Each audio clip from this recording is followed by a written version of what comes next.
السلام عليكم، ازيكم؟ عاملين ايه؟ يا رب تكونوا بخير. النهارده جايين نكمل بقية تفريزات شهر رمضان الكريم. كل سنة وحضراتكم طيبين. الفيديو اللي فات عملنا تفريز الكرنب، ازاي نفرز الكرنب علشان نسهل على نفسنا كده في شهر رمضان بأمر الله. النهارده بقى جايين نعمل كده تفريز، احنا هنفرز التسبيكة بتاعة المحشي. وكمان هنفرز الخضرة كمان علشان بتبقى الخضرة في شهر رمضان بتبقى غالية جدا، وأوقات ما بتبقاش موجودة، فهي متوفرة دلوقتي وأسعارها كويسة كمان. فاحنا هنعمل كمان تفريزات الخضرة بتاعة المحشي، أو تفريزات عموما الخضرة عموما تبقى متواجدة عندك طول شهر رمضان. اول حاجه كده هنقول بسم الله، ومعانا كده بصلتين كبار جبناهم زي ما انت شفتي كده، قشرناهم وضربناهم في الكبه اهو. انا طبعا هعمل كميه عشان تبقى مقضيه معايا مره او اتنين او تلاتة كمان، لو انا حابه اعمل اكتر من مره محشي طول شهر رمضان بامر الله، تبقى متوفره معايا. حطينا كده البصلة، خدناها تشويحة خفيفة خالص كده على النار. وبعد كده طبعا كنا فرمين طماطم ونزلنا عليها بالطماطم زي ما انت شفتي كده، وهنسيبها كده على النار لحد ما تبدأ تتسبك معانا. هنعرف ازاي انها اتسبكت وتمام لما هنلاقي الزيت كده بدأ يطلع فوق الوش كده، وبدأت زي ما انت شايفاها كده تقل، والزيت بتاعها بدأ يطلع على الوش.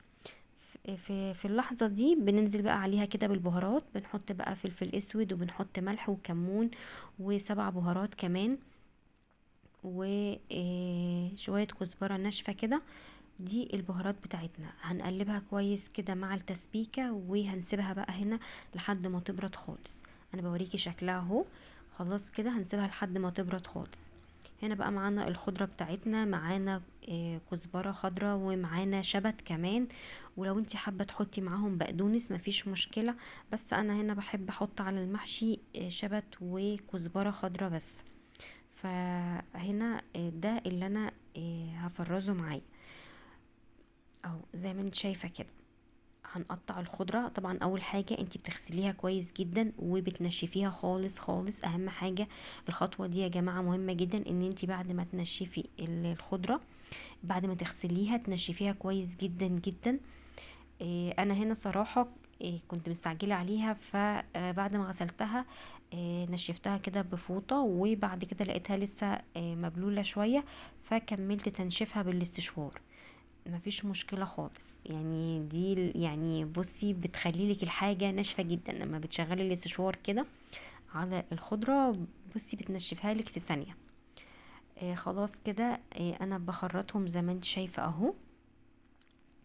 هخرط كل الكمية كده. عايزة اقولك ان بجد والله بتقعديها في الفريزر، عايزة اقولك بتطلعيها كأنك لسه جايباها حالا من السوق. والله طريقة تفريزها سهلة جدا يا جماعة، وما فيهاش اي افتكاسة خالص. طريقتها سهلة، اهم حاجة ان انت بس تغسليها كويس جدا وتنشفيها كويس جدا. هي بس هي دي الخطوات بتاعتها. وبعد كده بنقطعها زي ما انت شايفة كده، وبنحطها في الاكياس.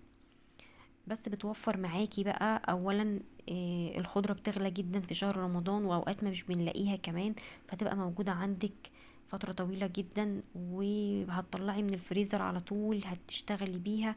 مش هيبقى فيها يعني مش هتحتاجي ان انتي لا تشتري ولا تجهدي نفسك خالص اهو.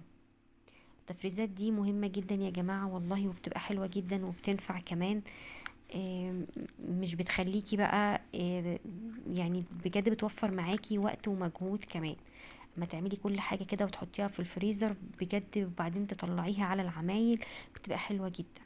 انا هنا خلصت كل الكمية، قطعتها كلها زي ما انتم شايفين كده اهو، وحطيتهم على بعض، وببدأ بقى اقلبهم كده، لان طبعا انا كنت عاملة الشبت لوحده والكزبرة لوحدها، فانا هنا بقلبهم على بعضهم كده. نصلي على النبي كده يا جماعة عليه افضل الصلاة والسلام. وطبعا ده فضلا من حضراتكم وليس امرا، الاشتراك في القناة وتفعيل الجرس عشان يوصلكوا كل جديد احنا بنقدمه. ويا رب كده فيديوهاتي اللي انا بقدمها لكم تكون بتعجبكم، وتكونوا بتستفادوا منها كمان اهو. احنا هنا خلاص كده قلبنا كل الكمية. هبدأ بقى احطهم في اكياس اهو زي ما انت شايفة كده اهو. وطبعا آه، ال- الاكياس هنا انتي بتطلعي منها الهواء خالص. انا زي ما انت شايفه كده انا بحاول احط في اكياس التخزين. اهم حاجه ان انت تطلعي من الكيس الهواء خالص خالص قبل ما تحطيه في الفريزر اهو. انا بس بحط كده الكميه اللي انا بحتاجها، وطبعا انا مش بحتاج الكميه دي كلها. انت وقت العمايل بس بتطلعي تاخدي الكميه اللي انت عايزاها، وتعيني الباقي على طول وهي متلجة كده. هي على فكرة يا جماعة ما بتمسكش في بعضها خالص، هي بتبقى عشان احنا بنبقى منشفينها كويس جدا، هي بتبقى فكة من بعضها خالص. يعني انتي ممكن تاخدي الحبة بايديكي كده وتحطي الكيس على طول، ما بتسيبيهوش بره الفريزر خالص اهو. عشان احنا بنبقى منشفينها كويس جدا. يلا كده اتشجعوا، الخضرة دلوقتي متوفرة ويعتبر سعرها كويس جدا. وكمان الطماطم كمان بتاعة تسبيكة المحشي، او طبعا ممكن تعملي كمان لاي تسبيكة خضار انتي حابة تعمليه، ممكن كمان تعملوا التسبيكة بتاعته وتحطيه في الفريزر. عايزة اقولك الحاجات دي والله هي حاجات صغيرة صحيح، بس بتسهل معاكي العمايل بطريقة حلوة جدا، بتطلعي على العمايل على طول، وده طبعا ما بياخدش معاكي وقت خالص اهو. انا هنا كنت بطلع الهواء خالص من الاكياس زي ما انت شايفه كده، وببدا اهو اقفلها زي ما انت شايفه. طبعا ما شاء الله عملت لي كميه كبيره جدا بجد. دي مش هتستخدميها في المحشي بس، ممكن تستخدميها لسلطه، ممكن تستخدميها لاي حاجه تانية انت بتحبي تحطي فيها الخضره بتاعتك. بجد هتنفعنا كتير قوي. هنا بقى التسبيكة بتاعتنا انا كنت سبتها لما بردت خالص خالص اهو. هبدأ برضو احطها في اكياس، والتسبيكة دي زي ما انا قلتلك مش للمحشي بس، ممكن تحطيها على اي طبيخ انتي هتعمليه او محتاجة تسبيكة فيه اهو. انا برضو هعمل لي هنا كيسين حلوين جدا زي ما انت شايفة كده. برضو هقفل الاكياس كده وهنحطها في الفريزر، بس طبعا ما بتحطش غير لما بتكون بردت خالص خالص اهو. طبعا يلا كده مستنية بقى تعليقاتكم، مستنية لايكاتكم كمان. وطبعا انا بفرح جدا بالناس اللي بتخش تعمل لي اشتراكات في القناة، بشكركم جدا، وبيعملوا لي كمان تعليقات، بجد بشكركم جدا جدا. ومستنية بقى تعليقكم على الفيديو ده، ومستنية لايكاتكم كمان اهو. وده